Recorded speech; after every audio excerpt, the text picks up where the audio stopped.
Ladies and gentlemen, welcome back to Get the Shot, brought to you by Tamron Australia. My name is Joe Orchard, I'm your host. Today, we have a fantastic guest. This dude's a legend. We have Rick Clifford, a music live performance photographer. I've got a list of some of the artists that he's worked with, and this is very impressive, and you're probably gonna hate this. Get ready?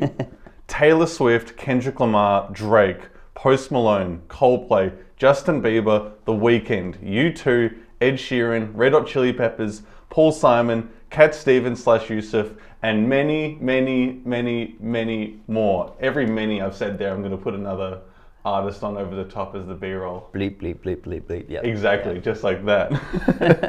Welcome to the podcast. Thank you. Thanks for having me. No, it's good to have you. Did you fall in love with music or photography first? I've always been listening to music since I was young. The photography side of things definitely came in, early 20s, I guess. Yeah. And I kind of basically started out sort of shooting in clubs with a lot of smaller bands and stuff like that, and then eventually just evolved into shooting the larger acts that would come through, and this was up in Brisbane back in the day. So I guess the weird thing that's sort of happened over time is that I can't really go to a show anymore without a camera. It's kind of I've really shot myself in the foot there. I find it hard to enjoy a show if I don't have the experience of being in the pit and shooting it as well. It's kind of a half experience for me or something. When I would edit a video and have a song over the top, I could never listen to that song ever again. Yeah. Because I've gone back and forth, and I'm just hearing the same measures over and over again. Yeah. So it's a shame that in our pursuit of creativity, we ruin the music. Certain things for us. Yeah. It's almost like the music that I gravitate towards now is generally stuff that I can't shoot or haven't shot. A lot of old school sort of music from the 50s and 60s and stuff. Oh yeah. And it's sort of I don't know, maybe that's unsort of jaded for me in some way because I can't shoot it and never had the opportunity, or the artist has passed away and I can't ever have that opportunity. Damn. But yeah, it's just it's an interesting sort of place to be where I used to enjoy going to shows, festivals as a punter. But now I just straight up can't do that. You've done everything from small venues to big venues, and you've also done festivals like Lollapalooza in Chicago. I noticed that. I think there's a lot of misconceptions about being a live music photographer. You see them run around, but there's actually a lot of rules and guidelines, and they really crack it at you if you break the rules or don't follow them. So sure. What's actually a day like for a big act? To shoot a bigger show? Yeah. Well, generally there's a lot of pre admin that sort of takes place. You don't just rock up and sort of shoot the show. There's lots of talking with PR and arranging accreditation and these sorts of things that usually happen months before the show, depending on the show. But generally speaking, once that's all taken care of, you'll meet a PR rep or an escort that will then walk you into the security pit or the front of house, depending, and you basically will get 3 songs to shoot. Sometimes maybe 1 song, depending on the artist. One song? Yeah, I think when I shot Drake, it was literally 1 song, which is, you really gotta try and get the shot quite quickly. Damn. Depending on the song too. Tool, as an example, is 1 song, but one of their songs is 15 minutes long. Right. So you have plenty of time. I think the quickest one I've had it wasn't even 1 song, it was 40 seconds. I can't remember which artist that was. It was a pop star at the time, but yeah, it's just you had 40 seconds to get the shot. Insane. Which is absolutely ridiculous, yeah. When you've got 40 seconds compared to 3 songs, which could be 10, 12 minutes, does your approach change? Yeah, for sure. Yeah. I'll definitely put it on rapid fire Yeah. for the 40 seconds. I'll definitely do a bit of research prior. Like if it's a bigger artist, you'll usually find the show will be on YouTube in some capacity, and so at least you know if there's anything happening in that time, the 40 seconds. Like, okay, they're going to be standing here, because usually with the bigger shows it's quite rehearsed and like down to like a fine. This is, you know, commonplace across the whole tour, and so I'll find like what is happening in that 40 seconds. Okay, I've got to be standing about here because they're going to walk over here and do this thing, and that's kind of like the extent of all I can do, basically. So all those people who are standing in the crowd with their phones out filming the entire time and posting it, you're actually one of the viewers who's like, yeah, literally, I'm using it as a reference, 100%. Now, compare this to a festival when there's lots of artists and many stages. Do you have a bit more mobility in that situation? Yeah, it really depends again, because sometimes depending on the rules of your accreditation, it might be like there's no shooting from outside of the pit sort of thing. Like you get your 3 songs, once you're out there you can't shoot from the crowd or anything. That's really dependent on the artist and stuff like that. Like I had a weird one when I was living in Canada. It was for Frank Ocean, and he's like extremely camera shy, and so like there was no shooting from the pit allowed, but you could shoot from the audience. But like it was Frank Ocean, he was huge at the time, he's still huge now. Yeah. And so I had to sort of like wait in the crowd for like at least an hour or two to like get like a decent spot. And even then they were like, there's only 3 songs from the crowd. And so you're kind of like limited because you can't move around everywhere. You're kind of like stuck in this one position, hoping that he sort of makes his way somewhere in your general direction to try and get that shot within the first 3. Because there's like his team like keeping an eye out in the crowd to see if any cameras are taking photos after. And oh, interesting. Yeah, sometimes it can be really strict, and I guess in a way you kind of really have to get that shot in that very confined like time frame, I guess. Yeah. What is on your person? How many cameras do you have? What type of lenses do you bring? I guess like I really like getting tight shots. Like I really like getting like right up in the grill. I know a lot of artists don't like that, but for me, there's something about like that intimacy of like seeing the expression and the emotion like really up close, that like it's unique to having a really tight focal length. So that'll be like, I have like a 70 to 300, which usually gets that, and then I'll have like a 24 to 105 as 2 cameras. And if I have time, I'll switch out a lens and put like a fisheye on, just to get like, specifically if it's like a stadium shot, just like a really wide, just so you get like an idea of the I guess the size and the scale of what's happening. So I guess there's like a lot between that. You know, going like really tight to like extremely wide. And again, it really depends on the artist, because sometimes depending on the artist, they might not do a lot on stage. Like it might be solely about the performance, I guess, like singing it in an emotional way, or what it might be. And so I'll be a lot tighter for that sort of stuff. Whereas like, say like Green Day or something like that, where it's like, there's like, you know, pyro going off and everything. You just like, there's so many things. I think we had like 2 songs for Green Day, and there was like so much going on within that two song frame.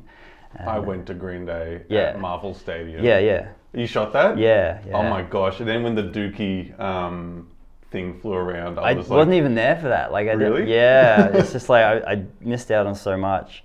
But yeah, like that was such a pivotal album for my like teenage years. And so like, I was in my zone, trying to experience it, but also like very much in the mind frame of taking photos. Well, that's the thing. American Idiot, I would say, is my equivalent. Yeah. And when you're just feeling adolescent rage and they're just yelling into the mic and just blasting.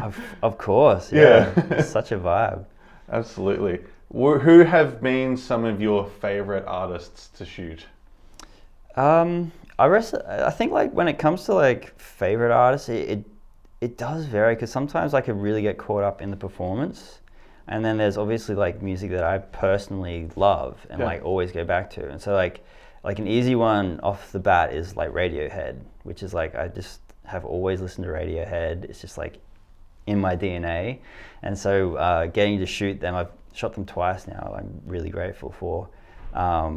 Once in Brisbane and once in Montreal. And it was just like both experiences, it's like that weird thing where like I'm trying to do my job and like focus on the shot, but I'm also like very much trying to be there and present. Yeah. And it's, yeah, like for, I guess Radiohead being Radiohead, it's like quite emotional music. And so like getting caught up in that emotion is like, whoa, try really hard to like focus and like not want to cry. I was just gonna make a joke. Wiping tears off. Yeah, your camera literally. lens. Oh, fuck, I can't see. So like that's like a highlight always. And then like recently, I shot Perfume Genius at Forum, and I guess because it is recent, like that's really stuck with me.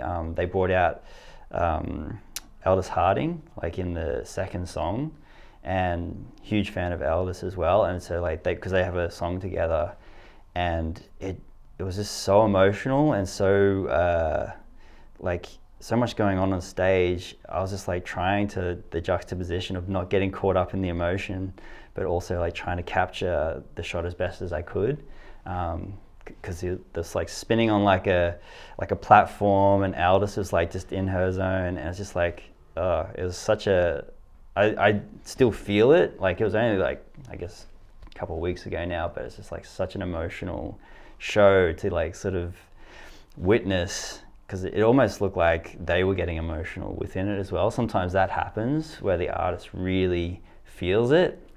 And to be able to capture that or witness that is like something special for sure. Absolutely. How many gigs do you do a year roughly?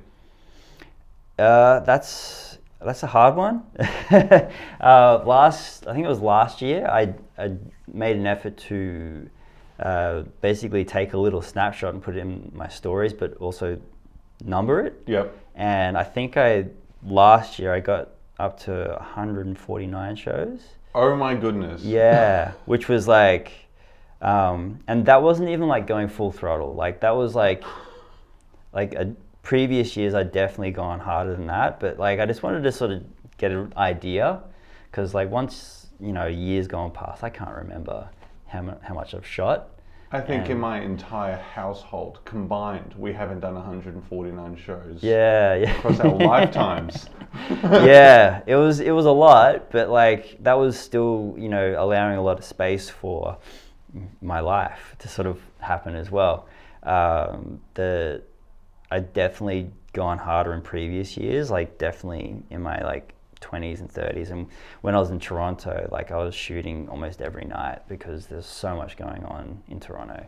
I guess that being said, if you average out 150 shows over, it's like at least, what is it, how many weeks? 3 a week. Yeah, 3 a week. 4 a week. Yeah.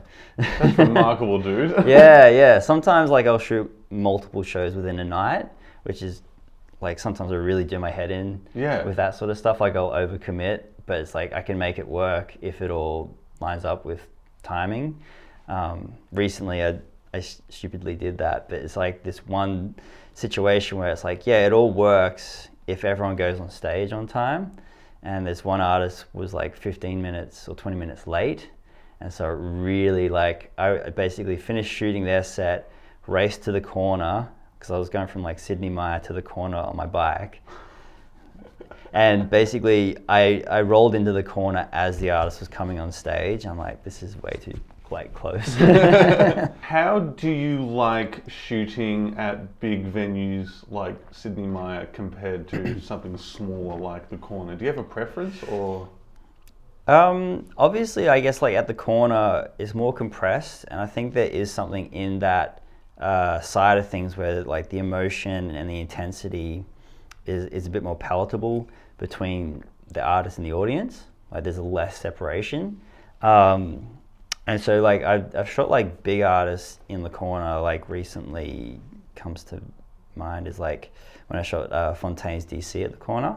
Oh yeah. Yeah, they basically they booked the show prior to like the lockdowns or whatever it was, and then lockdowns happened, and they basically once they came back to Australia after lockdowns, they honoured that show, but in that time they'd grown really huge. Yeah. Like and it was really cool to sort of see him in that compressed state because like the energy was like so big, and then I guess counter to that is like shooting like Sydney Meyer or like a Marvel show or something like that where the emotion and intensity comes from the scale, like the crowd singing back the song and everything. Like recently I did like Sam Fender, which is like a big sing-along type artist. We had a few co-workers, people at the office here, go to it. Yeah. Loved it. Yeah, like it's just like there is something in that community-sized thing where it's like everyone's singing a chorus. Yeah. Like it's just like there is two sides, and I don't know which one I prefer. I do like the tighter shows, and I like shooting like hardcore shows and stuff like that because of the compressed energy and intensity of it. But I also do like the larger shows because of how it makes me feel like part of a community and like the scale of everyone involved sort of thing. It just makes it feel like something bigger than, its parts. That's such an interesting point. I recently did 3 shows in 3 weeks and ruined my sleep schedule in the process. First one was Kaiser Chiefs at Festival Hall, smaller venue, but a lot of English people that had moved or travelled or travelling in Melbourne went to see that, and that was really cool to see a lot of people who knew the songs there. Kendrick Lamar at Amy Park, that was sort of mountaintop for me. I was really, really excited for that. Yeah. A lot of 16-year-olds though, which was not my favourite crowd. Yeah. But when people were jumping to like Family Ties or Right, it's like uncomparable. And then Dominic Fike at Music Bowl, which again, very different crowd, but people engage with the music in such a nice way. And all of them present themselves differently, and absolutely remarkable. Who has been an artist that's surprised you with their performance?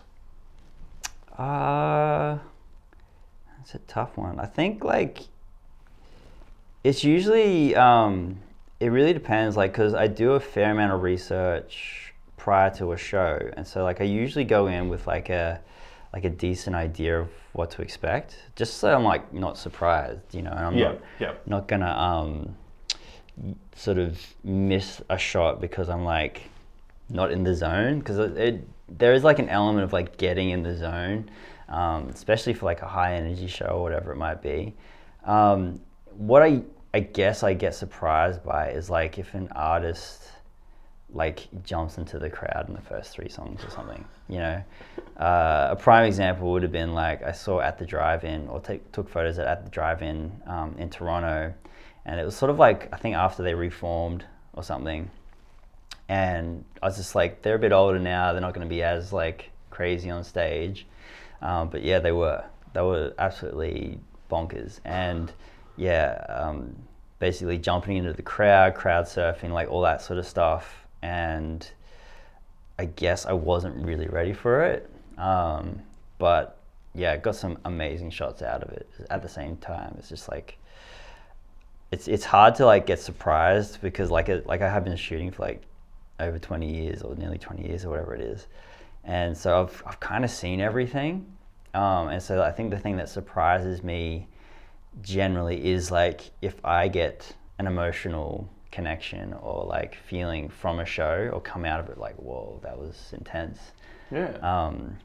I shot it was Nick Cave for the first time when I was in Toronto, and I was honestly like emotional for like 3 or 4 days after it.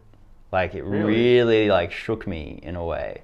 I wasn't expecting that, like I think because like prior to that, it's just like I was sort of in the routine of just doing shows and this is my job, but I came out of it, I was just like, I couldn't shake the emotion that I felt from that show, And I've seen him 2 or 3 times since, and it's pretty much similar every time. Like, he's just one of those artists that I don't know what it is exactly that creates that sort of feeling, but like I always sort of walk away with like a very emotional sort of sentiment that sort of sticks with me and eventually sort of fades away. Yeah.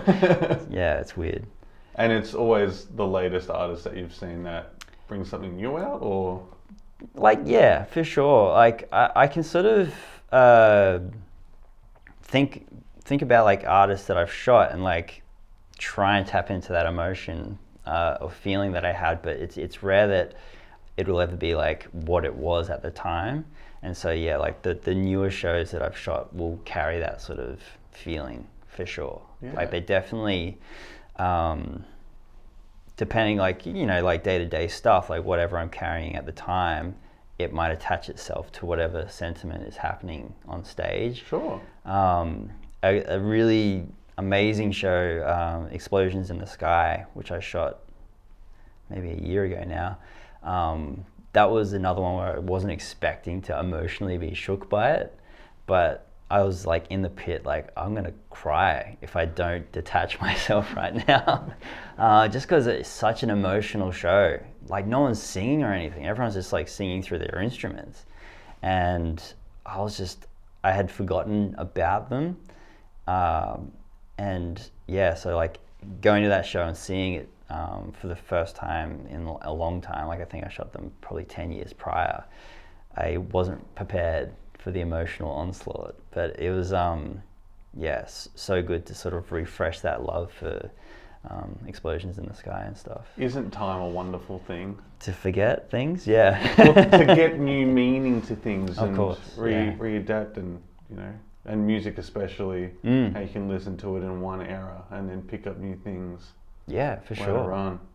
When you're shooting a band and there's lots of band members, if it's just, you know, Kanye West or or that's a bad example. If it's like Ed Sheeran or Taylor Swift on stage, or it's just the one, you typically know what to focus on. But Yep. when it's something like U2 or Red Hot Chili Peppers, when there's multiple of them, Yep. how do you sort of know what to focus on and what to shoot? Yeah, like I'll try and again like research the live show. If I can't research the live show, hopefully I know the music, and therefore I like know the songs and when someone's going to be in the spotlight with the guitar solo or like a singing part, you know, stuff like that. And so I'll have like a bit of an idea going in. But sometimes, yeah, like I'll miss shots, I'll miss moments because I'm busy looking over this side of the stage when someone's jumped into the crowd over this side, you know. But I'll always like tend to have one eye in the viewfinder and the other eye open, so like my periphery is at least, you know, catching something if something's going to happen. But there's no real other way to sort of prepare myself in that sense. How do you feel about missing the shot? Dirty. Always. I'll be dirty at myself for like days. Really? Yeah. I like can't believe I missed that shot. Yeah, it is. It's tough when you miss a thing, and sometimes it's out of your control, and then there's other times where it was completely within your control, but you just, for whatever reason, slept on it. You just weren't, you know, on your game, and that happens. And usually when that happens, it's like a bit of a wake up call for me to be like, okay, get your head in the game. You know, get at least like look at what's going to happen prior to the show if you can. And sometimes like because the pits are so busy with other photographers, like sometimes you'll miss the shot because there are other people in the way and stuff like that. It just happens that way. Yeah. So, yeah, you can't get every shot all the time, especially if you only have 3 songs to get it done. I'll use a tennis example, but Roger Federer was giving a speech and he revealed in a round of tennis, his winning percentage is 54%. So if you think about it, that's actually not very high. Mm-hmm. And he's been the world number 1 many times, and he's my GOAT personally. Okay.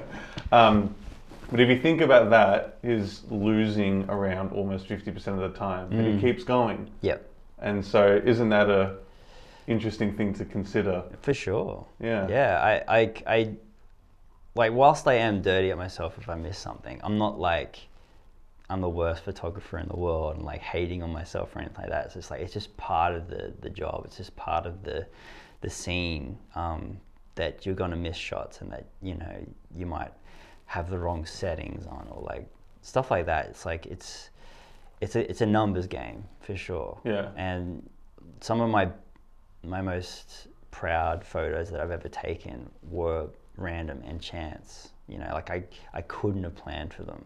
Oh yeah. There's one that comes to mind is like the Strokes. There's Albert, the guitarist.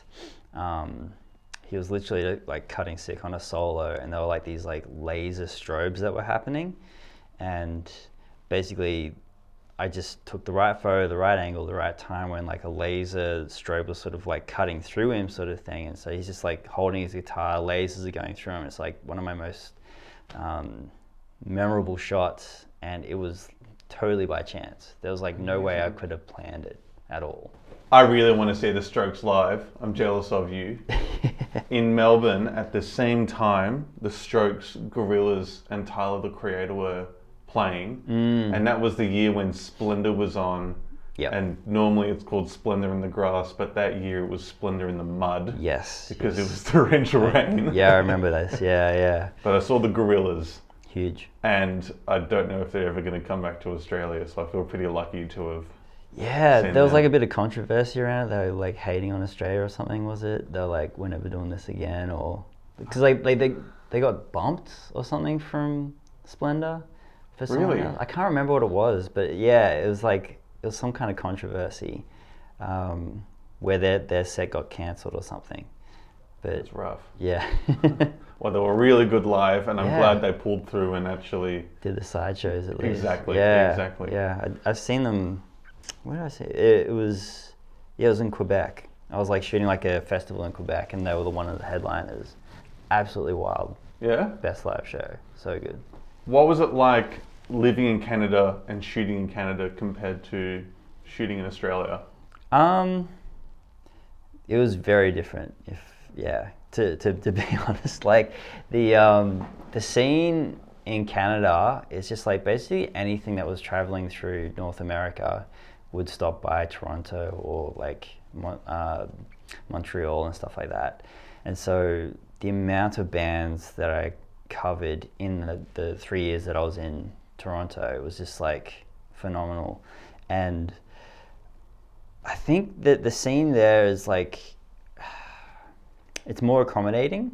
I don't know, I sort of found that, and it could be like a post lockdowns type thing, but like the scene was just like really accommodating to photographers. Like basically, as a music photographer, you're a bit like the scum of the earth a lot of the time. Unfortunately, like you're a pain in the ass.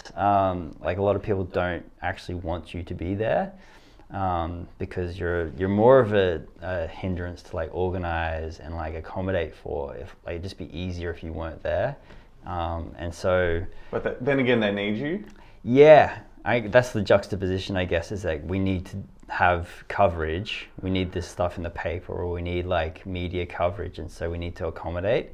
Whereas like sometimes, and a lot of the time actually these days, is like an artist will bring their own photographer and supply their own photos, and therefore like eliminating the need for us to be there at all, which hopefully doesn't stick, because I just won't have a job anymore.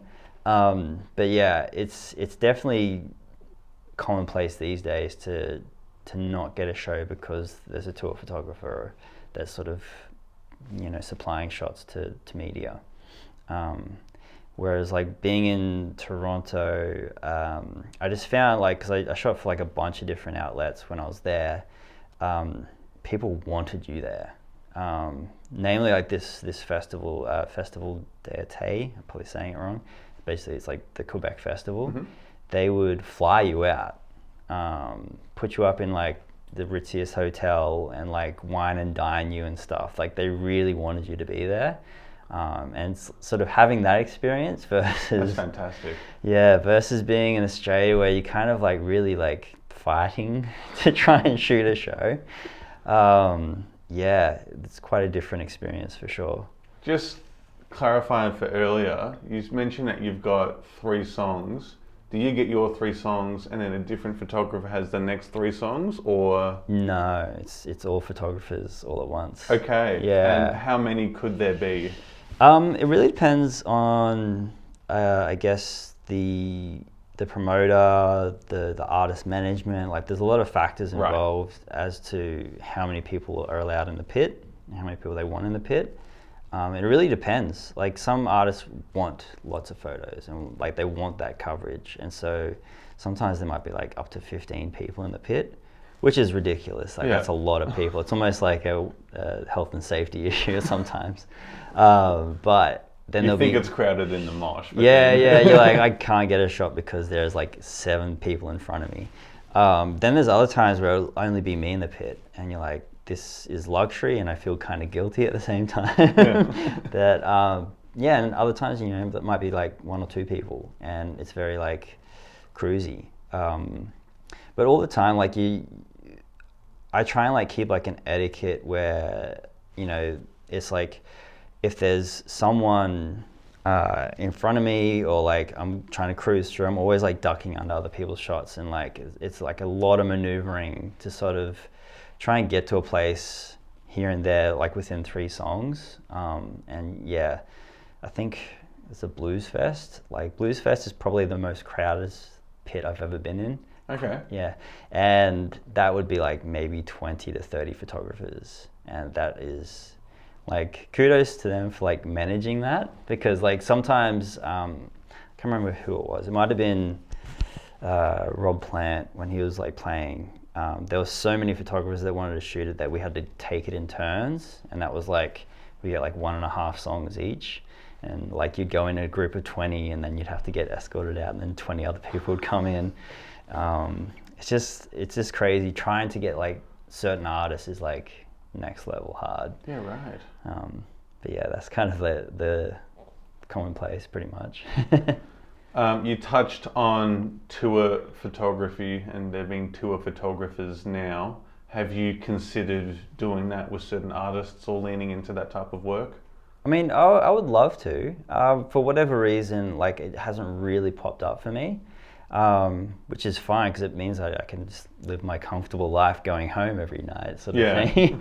Whereas like, I imagine like the slog of being a tour photographer is quite taxing. Yeah. Like I've done like smaller tours with smaller bands, and like that's kind of fun and everything, but you are like away from home for like a decent chunk. And I'm sure that can take its toll, on top of like the quick turnaround and the pressure to like get the shots because you are the supplier of those photos. Yeah, I don't know. It's a tough one. They both have their benefits because, like, I guess if you're the tour photographer, you know when things are happening, you're familiar with the crew, all those sorts of things. So it would have its like benefits. But yeah, and saying that, like being able to sort of have my day-to-day life and, you know, get to sleep in or whatever it might be is like, you know, there is a luxury to that as well.